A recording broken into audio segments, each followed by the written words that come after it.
Veteran singer Sir Tom Jones has revealed how he had an unscheduled conversation with the late Queen Elizabeth II, and how it could have gone horribly wrong.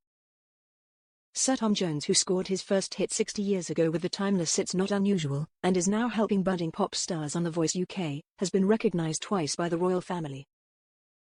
The star was awarded an OBE in 1999, before being knighted by Queen Elizabeth II in a ceremony at Buckingham Palace 7 years later. But despite his repeated encounters with royalty, Sir Tom has been known to forget the strict protocol people are supposed to observe when meeting the monarch. One such occasion, he recalled, happened after he performed in front of Buckingham Palace for the Queen's Diamond Jubilee concert. The Welshman wrote in his autobiography, Over the Top and Back, how the Diamond Jubilee concert was a spectacularly memorable day. He shared, "It was the most surreal, fantastic setting. Late summer evening sun. Box jammed with royalty. Packed crowd stretching away up the mall. Hundreds of thousands of Union Jacks on sticks. 17 million people watching on British television." Sir Tom belted out the three-dog night classic Mama Told Me Not to Come, before launching into a radical new arrangement of his mid-60s smash Delilah.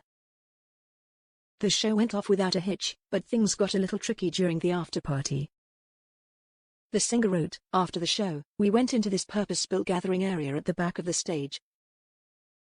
And the Queen suddenly came in, seemingly on her own, and was just standing there with nobody particularly near her, really, except me.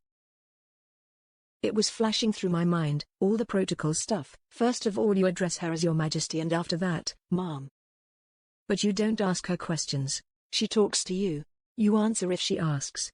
Don't go making conversation." I was up on it. However, Sir Tom momentarily forgot the rules and started making small talk with the monarch. The thing was, Prince Philip had been taken ill that night and hadn't made it to the show.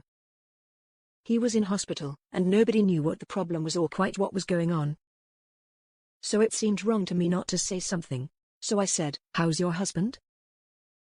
Despite the fact that Sir Tom's question was strictly against the rules, Her Majesty was unruffled. She didn't get stormy and say, "You talking to me," Tom recalled. She said, "I won't know until after the show. I got away with it. So maybe the rules aren't as tight as all that, and I'm glad I asked." Sir Tom says that his only real royal regret is that he hadn't been able to share the joy of being knighted with some members of his family. "When I was knighted, I thought about my blind uncle Albert, who was an ardent royalist, which wasn't always the case with people in South Wales. I thought about my grandfather's war medals, which Albert had mounted up and framed as a wedding present for my parents. I thought about how I used to look at that collection of medals and how I would never expect to get a medal from my country. And now I had two. And I wished that my mother and father could have lived to see it.